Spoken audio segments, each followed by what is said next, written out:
2023 October 7-ന് Hamas തീവ്രവാദികൾ പാലസ്തീനിലേക്ക് പറന്നിറങ്ങി വലിയ ആക്രമണം നടത്തി, ഒരു സംഗീത നിശ്ചയമായിട്ടൊക്കെ ബന്ധപ്പെട്ടായിരുന്നു. ആ സമയത്ത് സൗദിയുമായിട്ട് ചേർന്ന് അബ്രഹാം അക്കോർഡ് എന്ന് പറയുന്ന ഒരു കരാറിലേക്ക് അവർ പോവുകയായിരുന്നു. അപ്പോൾ ആ കരാർ നടപ്പാക്കരുതെന്നായിരുന്നു ലക്ഷ്യം. ഇന്ത്യൻ പ്രധാനമന്ത്രി നരേന്ദ്രമോദി കഴിഞ്ഞ ദിവസം സൗദിയിലേക്ക് പോയി. അവിടെ പെട്രോ കെമിക്കൽ മേഖലയുമായിട്ട്, അതുപോലെ തന്നെ പെട്രോളിയം ഉൽപ്പന്നങ്ങളുടെ ഡീലുമായി ബന്ധപ്പെട്ട് നമ്മളൊരു പുതിയ കരാറിലേക്ക് പോകുന്നു. ഒപ്പം സൗദിയിലെ രാജകുമാരൻ നമ്മളെ വലിയ സ്വീകരണമൊക്കെ നൽകി ആനയിച്ചു കൊണ്ടുപോകുന്നു. അപ്പോൾ ആ സംഭവം ഇനി മുന്നോട്ട് പോകരുതെന്ന് ആരൊക്കെയോ പ്ലാൻ ചെയ്തു. അപ്പോൾ ഈ രണ്ട് സംഭവങ്ങളും തമ്മിൽ ഒരു സാദൃശ്യം വരുന്നു.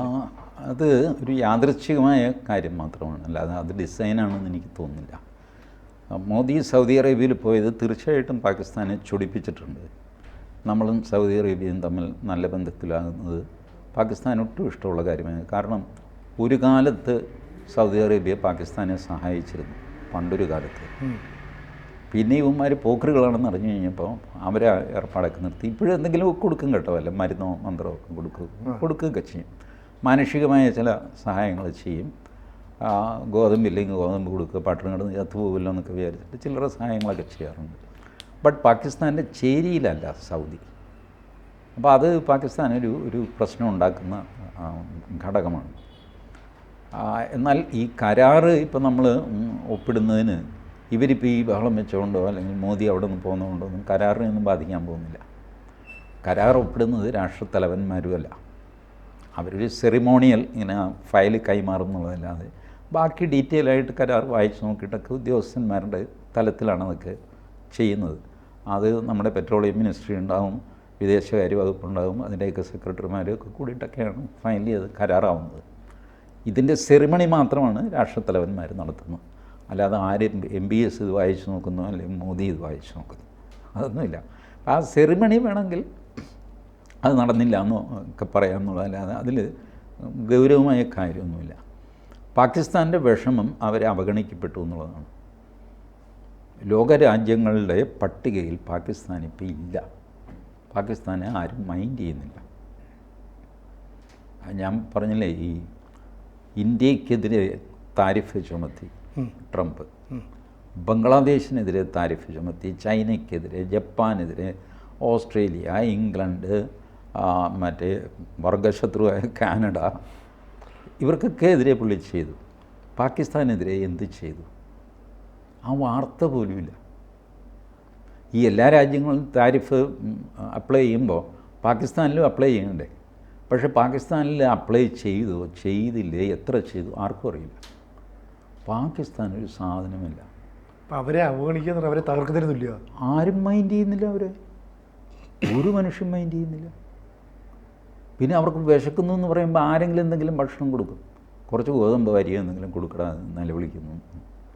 ഈ അവസ്ഥയായി. അത് കൂടാതെ അവരുടെ ഇൻറ്റേർണൽ പ്രശ്നങ്ങൾ, ബലൂച്ച് ആർമിയുടെ ആക്രമണം അവർക്ക് പിടിച്ചു നിർത്താൻ പറ്റുന്നില്ല. TTP എന്ന് പറഞ്ഞിട്ട് തെഹ്രീക്ക് താലിബാൻ പാകിസ്ഥാൻ എന്ന് പറഞ്ഞാൽ അത് ഇറാൻ്റെ സൃഷ്ടിയാണ്. ഇറാൻ ഷിയയും പാകിസ്ഥാൻ സുന്നിയുമാണ്. പണ്ട് മുതലേ അടിയാണ്. ആ അടി ഇടയ്ക്കിടയ്ക്ക് ഇറാന് ദേഷ്യം വന്നു കഴിയുമ്പോൾ ഒരു 4 മിസൈലങ്ങ് പാകിസ്ഥാൻ്റെ തലക്കിടും. ഇങ്ങനെ പാകിസ്ഥാൻ കടക്കപ്രതിയില്ല. അത് കൂടാതെ അവരപ്രതീക്ഷിതമായിട്ട് അഫ്ഗാനിസ്ഥാനിൽ താലിബാൻ വന്നു കഴിഞ്ഞപ്പോൾ പാകിസ്ഥാൻ വലിയ സന്തോഷമായി, ആഹ്ലാദിച്ച് അവർക്ക് സ്വാഗതമൊക്കെ പറഞ്ഞ് വലിയ കൊടിയൊക്കെ പൊക്കി.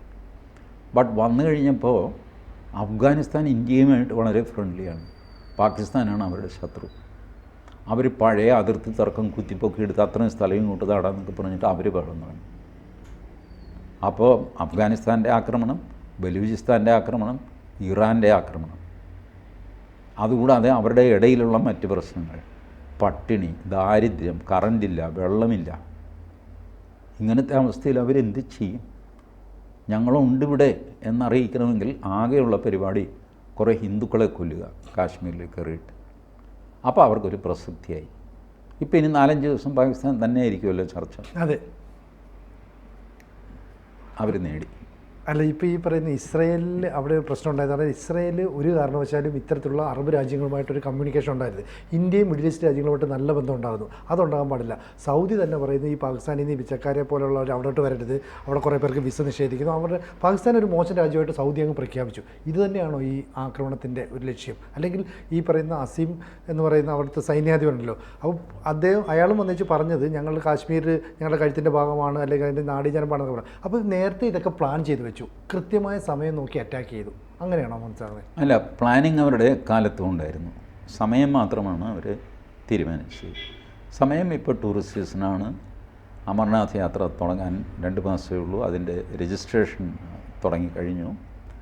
ഇന്ത്യയിൽ വ്യാപകമായിട്ട് മുസ്ലിങ്ങൾ പീഡിപ്പിക്കപ്പെടുന്നു എന്ന് വഖഫ് ബഹളം കൊണ്ട് ഇന്ത്യയിലൊരു മുസ്ലിങ്ങൾ ക്ഷുഭിതരായിട്ടിരിക്കുകയാണ്. ഇന്ത്യ വിരുദ്ധ വികാരം മുസ്ലിങ്ങളുടെ ഇടയ്ക്ക് ഭീകരമായിട്ട് വർദ്ധിച്ചിട്ടുണ്ട്. ഈ സമയത്ത് കയറിയങ്ങ് അടിക്കുക. അപ്പോൾ അതിലൂടെ നമ്മുടെ പ്രസക്തി നമ്മൾ തെളിയിക്കും ലോകരാജ്യങ്ങൾക്ക് മുമ്പിൽ. ഇപ്പോൾ റഷ്യ ഇന്ത്യയെ പിന്തുണച്ചുകൊണ്ട് സന്ദേശം അയച്ചു. ഇനി പല രാജ്യങ്ങളും നോക്കും. ചുരുക്കി പറഞ്ഞു കഴിഞ്ഞാൽ പാകിസ്ഥാൻ ഒരു ചർച്ചാ വിഷയമാകും. യെസ്, അവർ കൂടി വന്നാൽ പറയും നമുക്ക് ചർച്ച ചെയ്യാം, യുണൈറ്റഡ് നേഷൻ സെക്യൂരിറ്റി കൗൺസിൽ വിളിക്കട്ടെ എന്ന് പറഞ്ഞു. അപ്പം പാകിസ്ഥാനെ ചൊല്ലി ഒരു UN സെക്യൂരിറ്റി കൗൺസിൽ വിളിക്കുക എന്ന് പറഞ്ഞാൽ തന്നെ അത് വലിയൊരു കാര്യമല്ലേ. അവരുടെ പ്രസക്തി തെളിഞ്ഞല്ല. ലോകരാജ്യങ്ങളെല്ലാം പാകിസ്ഥാൻ ഇതുവരെ തീർന്നില്ലേ എന്നുള്ള മട്ടിൽ അത്ഭുതത്തോടെ പാകിസ്ഥാനെ നോക്കും. ഇതൊക്കെയാണ് പാകിസ്ഥാൻ പ്രതീക്ഷിക്കുന്നത്. മാത്രമല്ല അവരുടെ അന്തഛിദ്രങ്ങൾ കുറച്ച് കുറയുകയും ചെയ്യും. അവർ കണക്ക് കൂട്ടുന്നു, ഒരു കുറവും ഉണ്ടാകുന്നില്ല കേട്ടോ. ബലൂചിസ്ഥാനെ ഈ ടെക്നിക്കൊക്കെ നന്നായിട്ട് മനസ്സിലാകും. ഇറാൻ പിന്നെ ഇത് മൈൻഡ് ചെയ്യാതെ തന്നെ നീ ഇന്ത്യയെ എന്ത് ചെയ്താലും ശരി ഞാൻ തന്നെ ചെയ്യാനുള്ളത് ചെയ്തുകൊണ്ടേയിരിക്കും ഇടയ്ക്കിടയ്ക്ക്. ഇതാണ് ഇറാൻ്റെ നിലപാട്. അപ്പോൾ അതുകൊണ്ട് പാകിസ്ഥാൻ വിചാരിക്കുന്ന ഗുണമൊന്നും അവർക്ക് കിട്ടാൻ പോകുന്നില്ല. അതുകൂടാതെ ഇവഞ്ച്വലി ഇന്ത്യയുടെ തിരിച്ചടി വരുമ്പോൾ അത് താങ്ങാൻ ചിലപ്പോൾ പാകിസ്ഥാന് സാധിച്ചൊന്നും വരില്ല. ഇപ്പോൾ ബലൂചിസ്ഥാൻ ലിബറേഷൻ ആർമി അവിടെ ഭയങ്കര പ്രവർത്തനങ്ങൾ നടത്തുന്നു. ഒപ്പം പാക് ഒക്കുപ്പൈഡ് കാശ്മീരിലെ ജനങ്ങൾ അസംതൃപ്തരാണ്. അപ്പോൾ ഈ 2 പേർക്കും ഇന്ത്യ പരോക്ഷമായി പിന്തുണ നൽകുന്നതാണ്. ഇനി അങ്ങനെ ഒരു പിന്തുണ നൽകിയിട്ട് അതിനെ അങ്ങ് തകർക്കുന്നു. ഒപ്പം പാകിസ്ഥാന് നമ്മളൊരു സർജിക്കൽ സ്ട്രൈക്ക് നടത്തുകയും ചെയ്താൽ ഈ അമേരിക്ക ഉൾപ്പെടെയുള്ള ലോകരാജ്യങ്ങൾ നമ്മളെ സഹായിക്കുമോ, പിന്തുണയ്ക്കുമോ? അവരുടെ പിന്തുണ നമുക്ക് ആവശ്യമില്ല. ഒരുത്തിൻ്റെയും പിന്തുണ നമുക്ക് ആവശ്യമില്ല. നമ്മൾ വെറുതെ ചൊറിയാതിരുന്നാൽ മതി. Never depend on somebody's support. അപ്പോൾ അമേരിക്ക നമ്മളെ പിന്തുണയ്ക്കുകയോ മറ്റോ പിന്തുണയ്ക്കുക, പിന്തുണച്ചു ഇല്ലെങ്കിൽ ഇല്ല. ലുക്ക് അറ്റ് ഇസ്രായേൽ, അവരാരുടെ പിന്തുണ വെച്ചിട്ടാണ് ആക്ട് ചെയ്യുന്നത്. ആളുകൾ അങ്ങോട്ട് ചെന്ന് പിന്തുണയ്ക്കുകയാണ് അവരാരുടെയും പിന്തുണയ്ക്ക് വേണ്ടി അവർ കരയാറില്ല. എത്ര ചെറിയ രാജ്യമാണ്. അതുകൊണ്ട് നമുക്കാരുടെയും പിന്തുണയൊന്നും ആവശ്യമില്ല. നമ്മളിപ്പോൾ ഞാൻ പറയാണ്, നാളെ നരേന്ദ്രമോദി പ്രഖ്യാപിക്കുന്നു ഞങ്ങൾ ബലൂചിസ്ഥാനെ ഒരു രാജ്യമായിട്ട് അംഗീകരിക്കുന്നു. ബലൂച്ച് എംബസി ഡൽഹിയിലെ ബാരാഖമ്പ റോഡിലെ നമ്പർ 12 സംതിങ് ഒരു ബിൽഡിംഗ് ഇത് ചെയ്തിട്ട് അവിടെ ബലൂചിസ്ഥാൻ്റെ എംബസി തുടങ്ങുന്നു. This will be a big reply to Pakistan. തകർന്നുപോലെ ഒരു പിന്നെ ബലൂചിസ്ഥാനെ നമ്മൾ അംഗീകരിക്കേണ്ട താമസം റഷ്യ അംഗീകരിക്കും, അമേരിക്ക അംഗീകരിക്കും. കാരണം റഷ്യ അംഗീകരിച്ചു എന്നുള്ള ഒറ്റ കാരണം കൊണ്ട് അമേരിക്കയ്ക്ക് അംഗീകരിക്കേണ്ടി വരും. കാരണം അംഗീകരിക്കുന്നവന് ബലൂചിസ്ഥാനിൽ സ്ഥലം കിട്ടും. നിങ്ങൾക്ക് അവിടെ നിങ്ങളുടെ എംബസി തുറക്കാം, നിങ്ങളുടെ ഓപ്പറേഷൻസ് തുടങ്ങാം. കണ്ണായ സ്ഥലമാണ്, വിശാലമായ സ്ഥലമാണ് ബലൂചിസ്ഥാൻ. പാകിസ്ഥാൻ്റെ ഏകദേശം 42% മറ്റോ സ്ഥലം ബലൂചിസ്ഥാനാണ്. ബട്ട് ജനസംഖ്യയുടെ 6% അവിടെ താമസിക്കുന്നുള്ളൂ. മിനറൽ റിച്ച് ആയിട്ടുള്ള സ്ഥലമാണ്. അപ്പോൾ ഇങ്ങനെയുള്ളൊരു സ്ഥലം അവിടെ നമുക്കൊരു താവളം ആരെങ്കിലും വെറുതെ വിട്ടുകളയും. ബോൾഡായിട്ട് ഇന്ത്യ ആക്രമിക്കാനോ സർജിക്കൽ സ്ട്രൈക്കിനോ ഒന്നും പോകുന്നില്ല. ഇന്ത്യ പറയുന്നു ബലൂചിസ്ഥാനിൽ ഞാൻ കുഴപ്പമുണ്ടാക്കുന്നില്ലേ നീ പറയുന്നത്, ഞാൻ അവരെ അംഗീകരിക്കുന്നു, ഇനി ഞാനങ്ങ് കുഴപ്പമുണ്ടാക്കാൻ തുടങ്ങുകയാണ്. As a token of our appreciation towards Pakistan, Balochistan, we are opening their embassy here. ബലൂച്ചുകൾ ഇപ്പോൾ തന്നെ ഇന്ത്യയിലുണ്ട്. ബലൂചിസ്ഥാനിലെ ആൾക്കാർ ഓടി വന്ന് ഇന്ത്യയിൽ അഭയം പ്രാപിച്ച് താമസിക്കുന്ന ആൾക്കാരുണ്ട്. ഒരു എംബസി തുറക്കുക. തൊട്ട് പിന്നാലെ റഷ്യ, അമേരിക്ക, ജപ്പാൻ,